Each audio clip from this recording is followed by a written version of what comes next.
देखिए, सद्गुरु धाम आश्रम वो स्थान है जहाँ पर ब्रह्म ज्ञानी स्वयं निवास करते हैं। सद्गुरु धाम आश्रम में जो होली मनाई जाती है, हमारे कण कण में गुरु विद्यमान है। विदेशों में जाएंगे, आपको फूल तो मिलेंगे अलग अलग प्रकार के, बड़े अच्छे अच्छे खिले हुए, बड़े अच्छे लगेंगे, लेकिन उसमें सुगंध नहीं होगी। पूरे भारतवर्ष में ही नहीं, हम चाहते हैं कि पूरे विश्व में इसकी सुगंधी फैले। ये होली का महत्व दूर से देखने का मतलब है, इसका मतलब है कि वहाँ पे अध्यात्म का उन्नति नहीं है। ये है महत्व उसका, रंगों से अलग रंगों से खेलने, जिसके कारण सब जगह ये वसंत ऋतु मनाई जाती है और होली मनाई जाती है।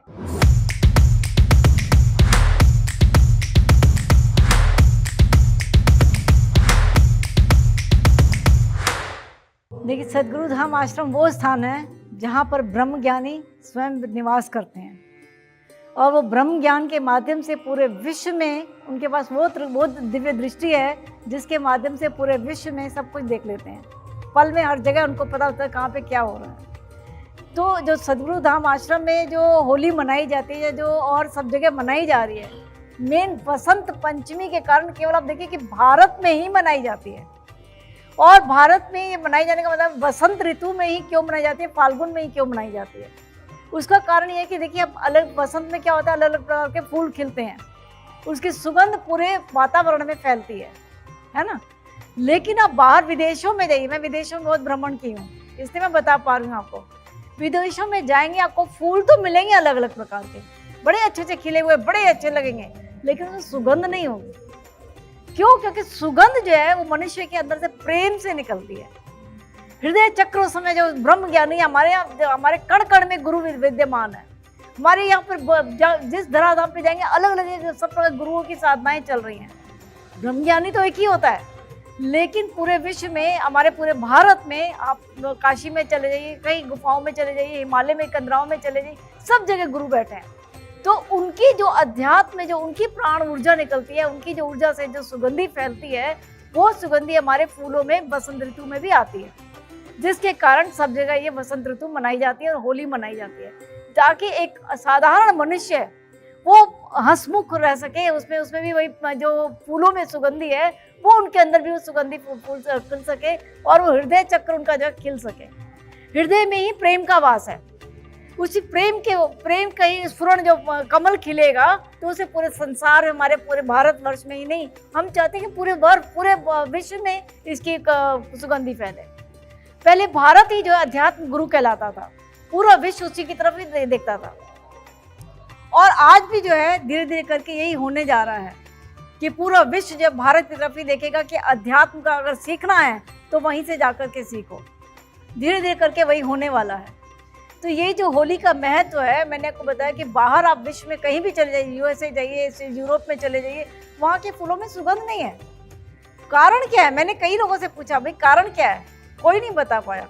लेकिन वहीं पर फिर बैठ के मैंने ध्यान किया गुरुदेव से पूछा, गुरुदेव यहाँ हमारे यहाँ तो किसी को भी फूल को उठा लिए, मोगरे का देखिए, चंपई का देखिए, दूसरा फूल देखिए, गुलाब का देखिए, हर एक में सुगंध, अपनी अपनी सुगंध आ रही है। लेकिन यहाँ तो किसी फूल में सुगंध ही नहीं है।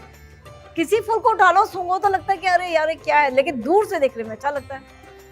दूर से देखने का मतलब है, इसका मतलब है कि वहाँ पे अध्यात्म का उन्नति नहीं है।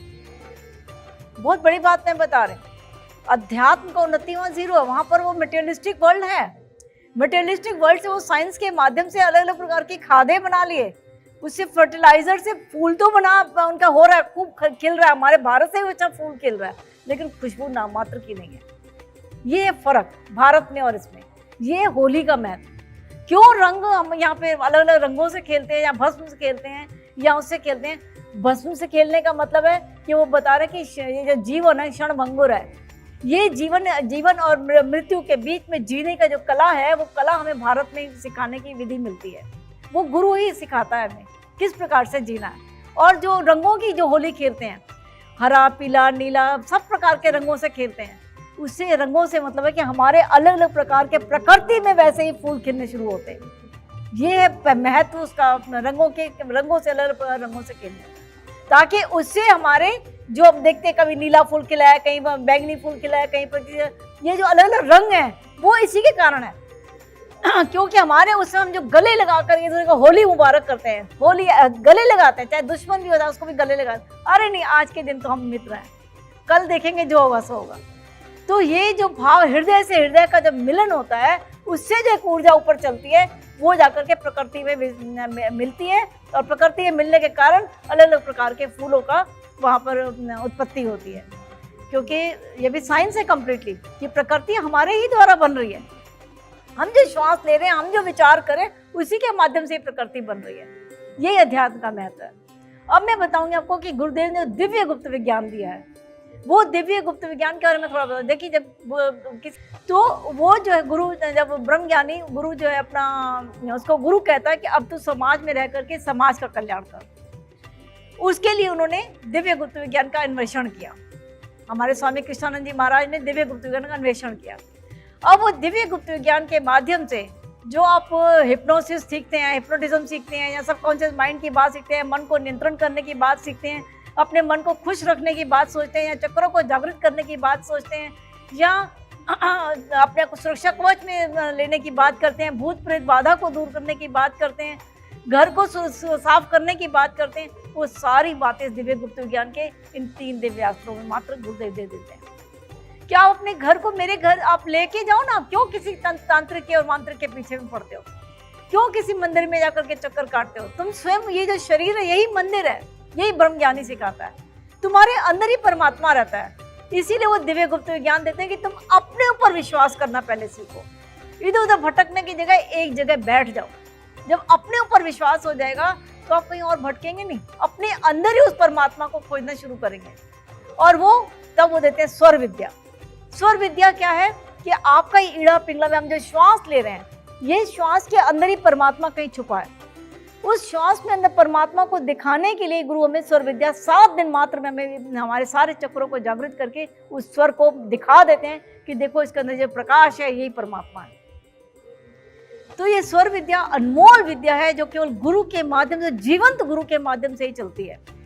और ये जब ये स्वर विद्या में और उसके साथ में अगर हम दिव्य गुप्त विज्ञान का प्रवेश करते हैं, उसका प्रयोग करते हैं, तो उसमें क्या होता है, दिव्य गुप्त विज्ञान के माध्यम से हमारे एक कामधेनु है। हम जो भी कोई संकल्प लेते हैं, या कुछ भी हमारी इच्छा पूर्ति हमें करनी है, या कोई हमारा कोई काम नहीं हो रहा है, या बिजनेस में रुकावट आ रही है, या ग्रह नक्षत्र हमारे कोई ठीक से काम नहीं कर रहे हैं, उसमें आप करिए ना, पितृलोक से कनेक्ट करना है, आप इन दिव्यास्त्रों का प्रयोग करिए और पितरों को जाकर के एनर्जी दीजिए। आपके पितर अपने आप आपको एनर्जी भेजेंगे, वहाँ से आपको आशीर्वाद भेजेंगे।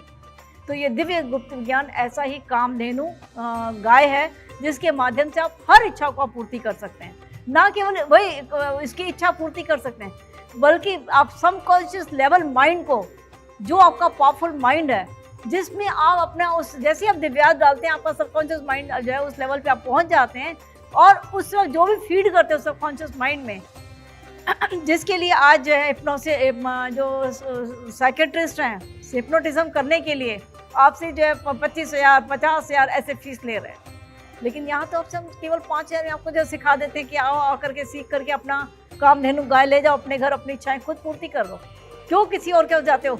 आपको अपना सबकॉन्शियस माइंड लेवल पे दिव्यास, जब जैसे दिव्यास डालते हो सबकॉन्शियस माइंड खुलता है, और खुलने के बाद एक प्रकार का एक साउंड आता है उसके अंदर से।